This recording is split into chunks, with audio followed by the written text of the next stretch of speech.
Hello friends, good morning. നമ്മുടെ Kerala TV സീരിയലിലേക്ക് എല്ലാവർക്കും സ്വാഗതം. അങ്ങനെ അനിയെപ്പറ്റി ദേവയാനിയും നയനയും കൂടെ സംസാരിച്ചുകൊണ്ടിരിക്കുക. ആദർശ് അവനോട് ചോദിച്ചിട്ട് പോലും അവനൊന്നും പറഞ്ഞില്ലല്ലേ എന്ന് ദേവയാനി ചോദിക്കുമ്പം ഇല്ല, പക്ഷെ അവൻ ഭയങ്കര സന്തോഷത്തിലാണെന്ന് നയന പറഞ്ഞേ. ആ സമയത്ത് പിന്നെ കാണിക്കുന്ന നമ്മുടെ അനി ഇങ്ങനെ ഫോണും കുത്തിക്കൊണ്ട് ഇങ്ങനെ ടെൻഷൻ അടിച്ച് അങ്ങോട്ടും ഇങ്ങോട്ടും ഇങ്ങനെ നടക്കുക. അപ്പോഴാണ് വണ്ടിയുടെ ശബ്ദം കേട്ട് നോക്കുമ്പോൾ മുത്തശ്ശനെയും മുത്തശ്ശിയും അനി കണ്ടത്.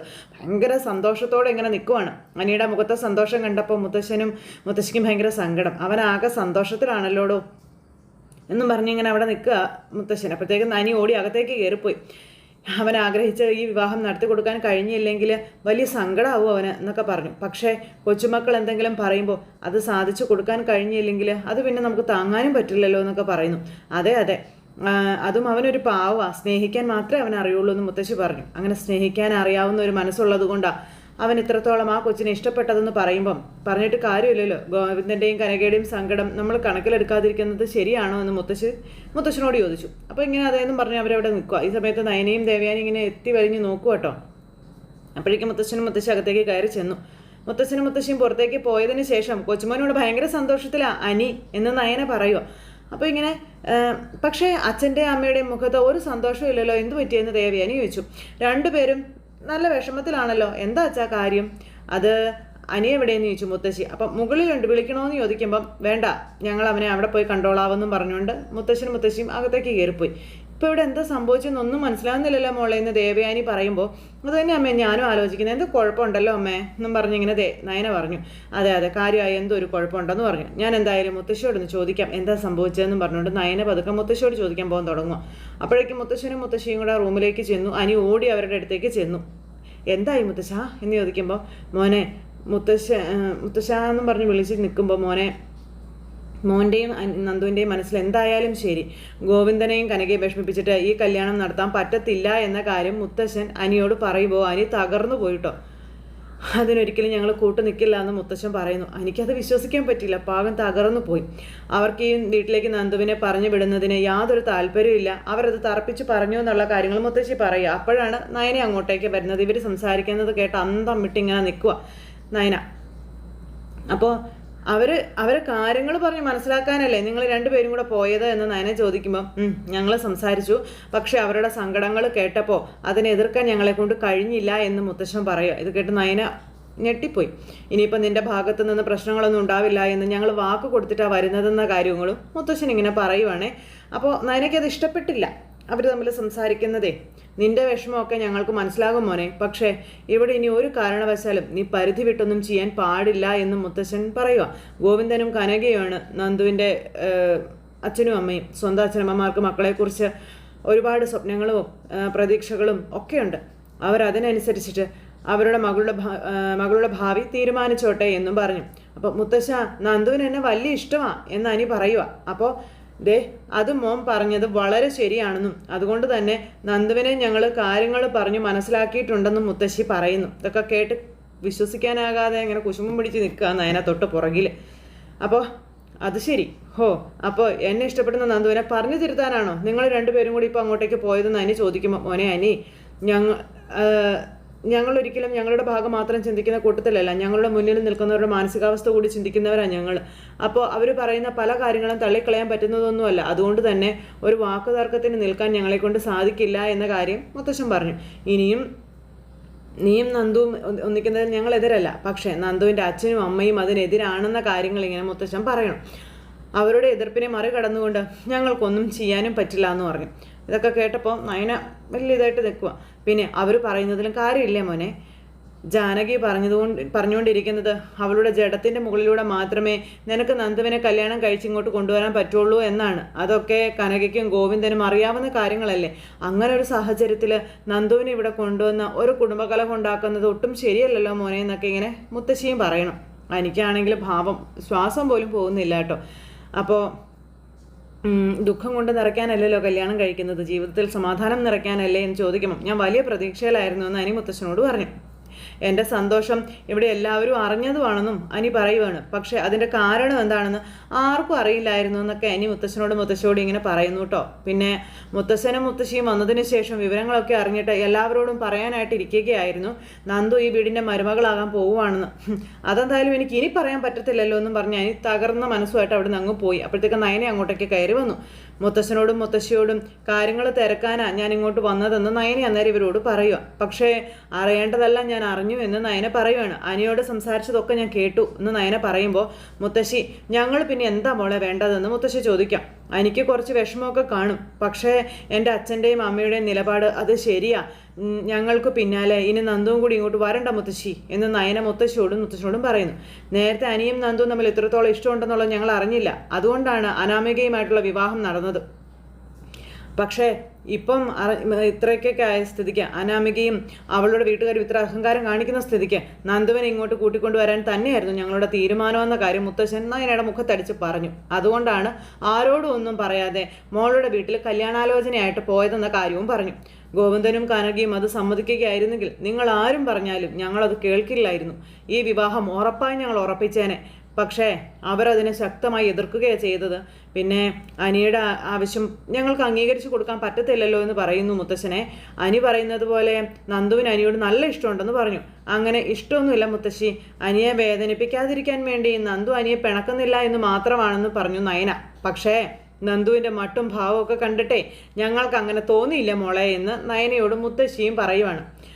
ഇനിയിപ്പോൾ എന്തെങ്കിലും ആവട്ടെ, ഇനിയിപ്പോൾ അതിനെപ്പറ്റി ഒന്നും സംസാരിച്ചിട്ട് കാര്യമില്ല, സംസാരിക്കേണ്ട ആവശ്യമില്ല. അനി ഒരുപാട് പ്രതീക്ഷയിലാണെന്നും അത് അസ്തമിച്ചതിൻ്റെ വിഷമത്തിലാണ് അവൻ.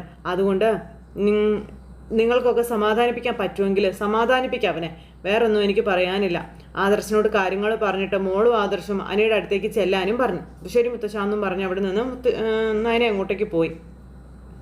അപ്പം നയനെ അവിടെ നിന്ന് അങ്ങ് പോയി കഴിഞ്ഞപ്പം വല്ലാത്തൊരു സങ്കടമായി പോയല്ലോടോ എന്ന് പറയാം മുത്തശ്ശൻ. അവൻ്റെ സന്തോഷമെല്ലാം ഒറ്റ നിമിഷം കൊണ്ട് ഇല്ലാണ്ടായി പോയല്ലോ എന്ന് പറയുമ്പം നമുക്ക് എന്ത് ചെയ്യാൻ പറ്റും? നമ്മളെ കൊണ്ട് ചെയ്യാൻ പറ്റുന്നതെല്ലാം നമ്മൾ ചെയ്തില്ലേ എന്ന് ചോദിച്ചു. അപ്പം അങ്ങനെ അതും പറഞ്ഞ് മുത്തശ്ശനും മുത്തശ്ശി അവിടെ നിൽക്കുവാണ്. അനി സങ്കടപ്പെട്ടിരിക്കുമ്പോൾ ആദർശം നയനയും കൂടെ അനിയെ കാണാനായിട്ട് ചെന്നു. അനി, ഞങ്ങൾ എത്ര തവണ നിന്നോട് പറഞ്ഞതാ എൻ്റെ അച്ഛൻ്റെയും അമ്മയുടെയും മനസ്സ് എന്താണെന്ന്, നീ എന്തത് കേൾക്കാത്തെ? ഞങ്ങൾക്ക് നന്ദുവിനെ ഇങ്ങോട്ട് കൊണ്ടുവരുന്നതിനോട് ഒരു താല്പര്യവും ഇല്ല. പിന്നെ എന്തിനാ വീണ്ടും വീണ്ടും അനി ഇങ്ങനെ അതിലേക്ക് തന്നെ പോയിക്കൊണ്ടിരിക്കുന്നത് ചോദിക്കുമ്പോൾ കാര്യമൊക്കെ ശരിയാ, പക്ഷേ ഇനി എന്നെ ആരും മറ്റൊരു കല്യാണത്തിന് നിർബന്ധിക്കേണ്ട ഞാൻ തയ്യാറാവില്ല എന്ന് തന്നെ അനി പറഞ്ഞു. അതിനെ എന്നെ കൊണ്ട് ഇനി പറ്റത്തില്ല എന്ന്. എടാ അതെന്തെങ്കിലും ആവട്ടെ, പക്ഷേ ഒരു കാരണവശാലും നീ നന്ദുവിൻ്റെ ഭാവിക്ക് ഒരു തടസ്സമാകാൻ പാടില്ല. നന്ദുവിന് ഇപ്പം നല്ലൊരു ആലോചന വന്നിരിക്കുക. ആ ഒരു ബന്ധമേ നീ കാരണം ഇല്ലാണ്ടായി പോകരുതെന്നാണ് ഞാൻ പറഞ്ഞതിൻ്റെ അർത്ഥം. അപ്പം അങ്ങനെ പറയുമ്പോഴും ഏട്ടനും ഏട്ടത്തെയും നന്ദുവിന് ആ ബന്ധത്തോട് താല്പര്യമുണ്ടോ ഇല്ലയോ എന്ന് നിങ്ങൾ ചിന്തിച്ചിട്ടുണ്ടോ? അത് അവളോട് ചോദിച്ചിട്ടുണ്ടോ എന്ന് ആഞ്ഞടിച്ച് ചോദിക്കുക. അതൊക്കെ നന്ദുവിൻ്റെ അച്ഛനും അമ്മയും തീരുമാനിക്കേണ്ട കാര്യങ്ങളല്ലേ എന്ന് ആദർശം നേരം ചോദിച്ചു. അവർക്ക് ആ ബന്ധത്തിനോട് താല്പര്യമാണെങ്കിൽ അവരത് നടത്തട്ടെ, അതിന് വേണ്ടുന്ന സഹായങ്ങളൊക്കെ ചെയ്തു കൊടുക്കലാണ് ഞങ്ങളുടെയും നിൻ്റെയൊക്കെ കടമ എന്ന് ആദർശം ഇങ്ങനെ പറഞ്ഞ് ഉപദേശിക്കുന്നു. എനിക്കിഷ്ടപ്പെടുന്നില്ല. നന്ദു പലപ്പോഴും അനിയോട് സിമ്പതി കാണിക്കുന്നത് അനിയുടെ സ്വഭാവം എന്താണെന്ന് അറിയാവുന്നത് കൊണ്ടാണെന്നും അവൾ കാരണം അനിക്കൊരാപത്തും വരരുതെന്നാണ് അവളുടെ ചിന്ത എന്ന് നയന പറഞ്ഞു. അതുകൊണ്ടാണ് അവള് അനിക്ക് മുന്നിൽ മാത്രം പലപ്പോഴും കീഴടങ്ങി തരുന്നതെന്ന് നയന പറയുമ്പോൾ എനിക്ക് കലി വരാൻ തുടങ്ങി. അപ്പോൾ അനി അവളിൽ നിന്ന് അകന്നു നിന്നാൽ ഉറപ്പായിട്ടും അവൾ ഈ കല്യാണത്തിന് സമ്മതിക്കുമെന്നൊക്കെ നയന പറഞ്ഞു കൊടുക്കുവാണ്. പക്ഷേ അവളുടെ പ്രൊഫഷനുമായി ബന്ധപ്പെട്ട ഒരാളാണ് അവളെ വിവാഹം കഴിക്കാൻ പോകുന്നതെന്നൊക്കെ പറഞ്ഞ് ഭയങ്കര ഡയലോഗ്. എനിക്കറിയാവുന്നതാണല്ലോ, ഒരുമാതിരിപ്പെട്ട ആൾക്കാർക്കൊന്നും അവളുമായിട്ട് സഹകരിച്ച് പോകാനായിട്ട് ഒട്ടും പറ്റില്ല. അപ്പോൾ എനിക്കിനി നിങ്ങളോടൊന്നും പറയാനില്ല. ഏറെ പ്രതീക്ഷയോടെയാണ് മുത്തശ്ശൻ്റെയും മുത്തശ്ശിയുടെയും വരവ് ഞാൻ കാത്തിരുന്നത്. അവർക്ക് എന്നോടുള്ള സിമ്പതിയും സ്നേഹവും പോലും നിങ്ങൾക്ക് രണ്ടാൾക്കും ഇല്ല എന്ന് തന്നെയാണ് എനിക്ക് മനസ്സിലാകുന്നത്. നിങ്ങൾക്ക് എന്നോട് ഒരു സ്നേഹവും അല്ലെങ്കിൽ എൻ്റെ മനസ്സെന്താണെന്ന് നിങ്ങൾക്ക് രണ്ടുപേർക്കും നേരത്തെ പിടികിട്ടിയതാ. അങ്ങനെയുള്ളപ്പോൾ നിങ്ങൾ രണ്ടാളും നയനടുത്തിയുടെ അച്ഛൻ്റെയും അമ്മയുടെ അടുത്ത് പോയി ഒരു സമ്മർദ്ദവും ചെലുത്താൻ ശ്രമിച്ചിട്ടില്ല എന്ന കാര്യവും പറഞ്ഞു. ആദർശേട്ടനും നയനടുത്തിയും കാര്യമായിട്ട് അവരോട് സംസാരിച്ചിരുന്നെങ്കിലേ ഒരു പക്ഷേ അവരൊന്ന് മാറി ചിന്തിച്ചേനെന്നും അനി പറയുവാണ്. അപ്പോൾ ഞങ്ങൾ അങ്ങനെ സംസാരിക്കില്ല അനി, അത് പാടില്ലാത്ത കാര്യമാണ്. ഇനിയിപ്പോൾ ഞങ്ങൾ പ്രഷർ ചെലുത്തിയാലും അച്ഛനും അമ്മയും അവരുടെ സ്റ്റാൻഡിൽ നിന്നും മാറുകയില്ല എന്നും പറഞ്ഞുകൊണ്ട് നയന. അപ്പോൾ എടാ പോട്ടെ, നീ ഇങ്ങനെ സങ്കടപ്പെടല്ലേ. നിങ്ങൾ തമ്മിലുള്ള വിവാഹം നടക്കാനാണെങ്കിൽ അത് നേരത്തെ തന്നെ നടന്നേനെ. അതിനിത്രയും തടസ്സങ്ങൾ ഉണ്ടാകുന്നു എന്നെങ്കിൽ ഒരു കാര്യം നീ മനസ്സിലാക്കണം. എടാ അത് നടക്കാൻ പാടില്ലാത്ത ബന്ധമാണ്, അതുകൊണ്ടാണ് അത് അങ്ങനെ സംഭവിക്കുന്നതെന്ന് പറഞ്ഞ് ആദർശയിൽ ഉപദേശമായിട്ട് അനിയുടെ അടുത്തേക്ക് ചെല്ലുന്നു. ഇതൊക്കെ കേട്ട് തല പെരുത്തി ഇങ്ങനെ നിൽക്കുകയാണ് നമ്മുടെ അനി. ഇത് കഴിഞ്ഞ് പിന്നെ കാണിക്കുന്ന വേണുവും വക്കീലും കൂടി ഇപ്പോഴും കവളും തിരുമ്മി ഇരുന്ന് സംസാരിക്കുക. നമ്മുടെ അനാമിക കൊച്ചു കൊണ്ട് കൂടത്തില്ല. എൻ്റെ ജീവിതത്തിൽ ഇതുപോലൊരു തല്ലെനിക്ക് കിട്ടിയിട്ടില്ല എന്നൊക്കെയാണ് വേണു പറയുന്നത്. ശരിക്കും പറഞ്ഞാൽ കണ്ണീന്ന് പൊന്നീച്ച പറഞ്ഞെന്ന് വേണം എൻ്റെ പൊന്ന് സാറേ പറയാൻ. അതുപോലെയാണ് ആ കിളവൻ അടി പറ്റിച്ചതെന്ന് പറയുമ്പം എൻ്റെ കരണത്ത് അങ്ങയുടെ കൊച്ചുമോൻ തല്ലി, അച്ഛൻ്റെ കരണത്ത് അങ്ങേരും തല്ലി, എന്നിട്ട് നമുക്കാർക്കും ഒന്നും ചെയ്യാൻ പറ്റാണ്ട് പോയത് കഷ്ടമാണല്ലോ സാറേ എന്ന് അനാമിക. അന്നേരം ചെയ്യാൻ പറ്റത്തില്ലെന്ന് ആരാ മോളെ പറഞ്ഞ്? നമ്മൾ ചെയ്തിരിക്കും, അതിനൊരു മാറ്റവും ഇല്ല. നമുക്കിനി ധൈര്യമായിട്ട് ഡിവോഴ്സിന് മൂവ് ചെയ്യാവുന്നും ബന്ധം പിരിയേണ്ടത് നമ്മുടെ ആവശ്യമാണെങ്കിലേ കോടതിയിൽ നിന്ന് വലിയ സപ്പോർട്ടൊന്നും കിട്ടത്തില്ല. പക്ഷേ ഇവിടെ അങ്ങനെയല്ലല്ലോ കാര്യങ്ങൾ. നമ്മുടെ കയ്യിലാണ് തുറുപ്പുചീട്ട്. മോളുടെ ഒരു കേസ് ഇപ്പോഴും കോടതിയിൽ കിടപ്പുണ്ട്. അതിനകത്ത് ഈ അനിരുദ്ധന് ജാമ്യം മാത്രമേ കിട്ടിയിട്ടുള്ളൂ എന്നും ആ കേസിന് പിന്നാലെയാണ് ഇപ്പോൾ ഇതും സംഭവിച്ചിരിക്കുന്നതെന്നുള്ള കാര്യങ്ങളൊക്കെ പറയപ്പോൾ അനാമിക ഇങ്ങനെ തുറച്ചു നോക്കി ഇങ്ങനെ ഇരിക്കുക. എന്താ പറയുന്നത്? അപ്പോൾ മോളുടെ അച്ഛനെ തല്ലിയവനെ തന്നെ മോളെയും ഈ പറയുന്ന മൂർത്തിയും അതുപോലെ തന്നെ അയാളുടെ ഭാര്യയൊക്കെ തല്ലിയെന്ന് പറഞ്ഞാലും നമുക്ക് എന്തെങ്കിലും നഷ്ടം വരാൻ പോകുന്നുണ്ടോ എന്ന് ചോദിച്ചു വക്കീല് കുരുട്ടുബുദ്ധിയുടെ ആശാനാണ്. ഇങ്ങനെ ഓരോന്ന് പറഞ്ഞു കൊടുത്തോണ്ടിരിക്കാം. കൊടുക്കുമ്പോഴേ ഒടുക്കത്തെ കേസ് തന്നെയാണ് കൊടുക്കേണ്ടത്. ആ തറവാട്ടിൽ ആർക്കൊക്കെ വേദനിച്ചാലാണ് തറവാടിൻ്റെ പേരിളകുന്നത് എന്ന് വെച്ചാൽ അവരുടെ എല്ലാവരുടെയും പേരിൽ കേസ് കൊടുക്കണമെന്നാണ് ഞാൻ പറഞ്ഞതെന്നുള്ള കാര്യങ്ങൾ പറയുക ഈ വക്കീല് അനാമികയോടും അച്ഛനോടും. ഈ ഡിവോഴ്സിൻ്റെ രീതി എന്ന് പറഞ്ഞാൽ അതാണ്. പെറ്റ തള്ള പോലും സഹിക്കാത്ത കാര്യങ്ങൾ ചിലപ്പോൾ ഞങ്ങൾ വക്കീലന്മാർ പറഞ്ഞെന്നിരിക്കും. കേസ് ജയിക്കാൻ അതൊക്കെ അത്യാവശ്യ ഘടകം തന്നെയാണെന്നൊക്കെ പറഞ്ഞു. അപ്പം അങ്ങനെയൊക്കെ പറഞ്ഞപ്പോൾ ശരിയാണെന്ന് പറഞ്ഞിരിക്കുക രണ്ടെണ്ണം. ഇപ്പോൾ വാദം നടക്കുമ്പോൾ പലതും ജഡ്ജിക്കും അറിയാം പറയുന്നത് മുക്കാലും കള്ളമാണെന്ന്. പക്ഷെ കോടതിക്ക് മുന്നിൽ വരുന്ന കാര്യങ്ങൾ കോടതിക്ക് മുഖവിലയ്ക്ക് എടുത്തല്ലേ പറ്റുള്ളൂ. കോടതിക്ക് അത് എതിർക്കാൻ പറ്റില്ല. പിന്നെ ഈ പ്രതിയായിട്ട് വരുന്ന ആളിൻ്റെ ചുറ്റുപാടിനെ പറ്റിയൊക്കെ കോടതിക്ക് ഒരു വിലയിരുത്തലും കാര്യങ്ങളൊക്കെ ഉണ്ട്. അത് കോടതി നടത്തും. ഈ മൂർത്തി എന്ന് പറയുന്ന സാധനത്തിനെ കണ്ടാൽ തന്നെ ഏത് കോടതിക്കും ഒരു ബഹുമാനമൊക്കെ തോന്നുമല്ലോ. ഇല്ലേ? അതുപോലൊരു രൂപവും തൂവെള്ള താടിയുള്ള ആൾക്കാരെയൊന്നും നമ്മുടെ സമൂഹത്തിൽ കാണാൻ പോലും ഇല്ല. അതൊക്കെ വളരെ കുറവാണ്. അതുകൊണ്ട് തന്നെ അയാൾ ഒരു സംഭവമാണെന്ന് കോടതിക്ക് തോന്നിയെന്ന് വരെ വരാമെന്നൊക്കെ വക്കീൽ പറയുന്നു. പിന്നെ ഉണ്ടല്ലോ, മൂർത്തിസ് ജ്വല്ലറിയിൽ നിന്ന് ഈ പറയുന്ന വാദം കേൾക്കുന്ന ജഡ്ജിയുടെ വീട്ടിൽ നിന്നും സ്വർണങ്ങളൊക്കെ വാങ്ങിച്ചിട്ടുണ്ടാകുമായിരിക്കണം. പിന്നെ അത് ഒരു പക്ഷേ കോടതി അത് വലിയ കാര്യമായിട്ട് എടുക്കാനൊന്നും വഴിയില്ല. എൻ്റെ മുന്നിൽ വെച്ചാണ് അയാൾ തല്ലിയതെന്ന കാര്യം പറയുന്നു. അതിനുശേഷവും കല്ലി അടങ്ങാതെ അയാൾ വെല്ലുവിളിച്ചിട്ടാണ് പോയതെന്നുള്ള കാര്യവും വക്കീല് പറയണം. അതൊക്കെ നമ്മുടെ ക്യാമറ ഒപ്പിയെടുത്ത സ്ഥിതിക്ക് മൂർത്തി ഇനി ഏത് വക്കീലിനെ വെച്ചാലും രക്ഷപ്പെടാൻ സാധ്യത വളരെ വളരെ കുറവാണെന്ന് പറഞ്ഞു. നമുക്ക് വേണ്ടത് കേസിൻ്റെ വിജയത്തെക്കാളുപരി ഒരു കോമ്പൻസേഷൻ ആണെന്ന കാര്യം വക്കീല് പറയുന്നു. ഇനിയിപ്പോൾ അതൊരു നഷ്ടപരിഹാരം വേണോ എന്ന് ചോദിച്ചു വന്നാൽ നമ്മൾ ചോദിക്കുന്നത് വെറും 20 കോടി എന്നുള്ളതായിരിക്കത്തില്ല. 40 കോടിയോ 50 കോടിയോ ആയിരിക്കുമോ എന്നൊക്കെ പറഞ്ഞ് ഇങ്ങനെ സ്വപ്നം കാണിക്കുക വേണുവിനെയും മകളെയും നമ്മുടെ വക്കീല്. അയ്യോ, വേണുവിൻ്റെ വേദനയൊക്കെ മറന്നു.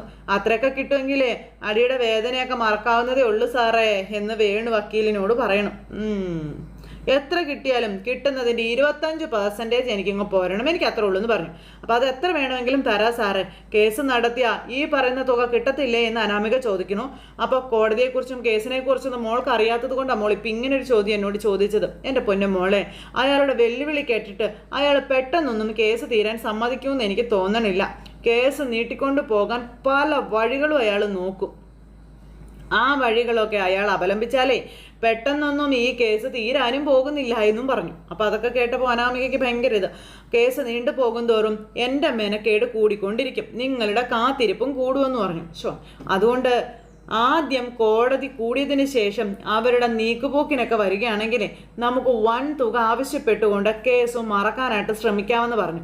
അപ്പം അയാളുടെ സംസാരം കേട്ടിട്ട് ഇനി അയാൾ ഒതുങ്ങുമെന്നൊന്നും എനിക്ക് തോന്നണില്ല എന്ന് വേണു പറയാം. ഒതുക്കിയില്ലെങ്കിലേ പിന്നെ നമ്മൾ നമ്മുടെ വഴിക്ക് അങ്ങ് പോകും. അവിടെയും ഈ കേസ് നടത്തുന്നവൻ്റെ ആസ്തിയുടെ ഒരു പങ്ക് അത് മോക്ക് തരേണ്ടിയും വരും. ജീവനാംശം തരാതെ ഒരു കേസും ഇതുവരെ അവസാനിച്ചിട്ടില്ല എന്നും എന്തായാലും ഇനി നേട്ടം നിങ്ങൾക്ക് തന്നെയാണെന്നും വക്കീല് പറഞ്ഞു കൊടുക്കണം. അതുകൊണ്ട് ഒരടി പോലും ഇനി നിങ്ങൾ പിന്നോട്ട് പോയേക്കരുതെന്നൊക്കെ പറഞ്ഞു കൊടുക്കുമ്പോൾ അച്ഛനും മോളും കൂടി ഭയങ്കര സന്തോഷത്തിലാണ്. നമുക്ക് നേട്ടങ്ങൾ കൊണ്ടുള്ള ഒരു അവസാനം അല്ലേ സാറേ? ആദ്യം കോടതി കൂടുമ്പോൾ തന്നെ ഈ പറയുന്ന അനിരുദ്ധനെയും അവൻ്റെ മുത്തശ്ശനെയും മുത്തശ്ശിയെയും കുടയുമ്പോഴേ അവർക്ക് കാര്യത്തിൻ്റെ പോക്ക് എങ്ങോട്ടാണെന്ന് പിടികിട്ടും. ഞാനേ അത്ര നിസ്സാരക്കാരനല്ല എന്ന് ഈ അനന്തമൂർത്തിക്ക് അറിയാമെന്ന് വക്കീല് പറയുമ്പോൾ അച്ഛനും മോളും എന്തൊരു സന്തോഷമാണോ മതി. എൻ്റെ തലച്ചോറ് എത്രയുണ്ടെന്ന് അവരിനി കൂടുതൽ അറിയാൻ പോകുന്നതേ ഉള്ളൂ എന്നൊക്കെ പറഞ്ഞ വക്കീൽ ഭയങ്കര സ്വപ്നം കാണുക. ഇത് കഴിഞ്ഞതിന് ശേഷം പിന്നെ അബി ഈ വക്കീലിനെ കാണാനായിട്ട് നമ്മുടെ സച്ചിനെ കാണാനായിട്ട് ചെല്ലുക. ഒരു പ്രധാനപ്പെട്ട കാര്യം പറയാനാണ് വന്നതെന്നും പറഞ്ഞു. ഇന്ന് വീട്ടിൽ നിന്ന് മുത്തശ്ശനും മുത്തശ്ശിയും കൂടി നന്ദുവിൻ്റെ വീട്ടിലേക്ക് പോയിട്ടുണ്ടായിരുന്നു എന്ന് പറഞ്ഞു. എനിക്ക് വേണ്ടി പെണ്ണ് ചോദിക്കാനാണെന്ന് പറഞ്ഞപ്പോഴത്തേക്കും സച്ചിൻ ഞെട്ടി. അതുപോലെ തന്നെ നന്ദുവിൻ്റെ അച്ഛനും അമ്മയും ഒക്കെ നന്ദുവും സച്ചിയും തമ്മിൽ ഒന്നിക്കണമെന്ന് ആഗ്രഹിക്കുന്നവരാണെന്നും അതുകൊണ്ട് ആ ആലോചന ചീറ്റിപ്പോയെന്നും പറഞ്ഞു. ഇത് കേട്ടപ്പോഴത്തേക്ക് സച്ചിന് ശ്വാസം നേരെ വീണു. പിന്നെ എൻ്റെ കാര്യം അവർക്കെല്ലാവർക്കും അറിയാമല്ലോ, പിന്നെന്തിനാ അവരെല്ലാവരും കൂടി അങ്ങോട്ടേക്ക് പോയതെന്ന് ചോദിച്ചു സച്ചിൻ. അല്ല, ഈ കൊച്ചുമക്കളോട് വലിയ സ്നേഹമൊക്കെ ആയിരിക്കുമല്ലോ അവരുടെ മുത്തശ്ശനും മുത്തശ്ശിക്കും ഒക്കെ.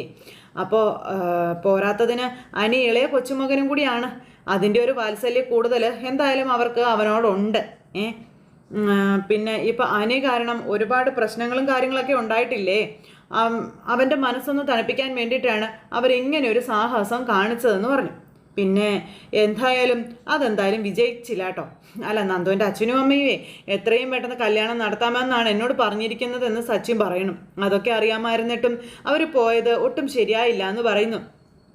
എന്തായാലും അവർ ചെയ്തത് തെറ്റായൊരു സമീപനം തന്നെയാണെന്നും എന്ന് മാത്രമല്ല, അനിയെ നന്ദു കല്യാണം കഴിക്കുകയാണെങ്കിൽ അത് അനിയുടെ രണ്ടാം ഘട്ടമാണെന്നൊക്കെ പറഞ്ഞ് ഇങ്ങനെ പറയുമോ ഈ അബി.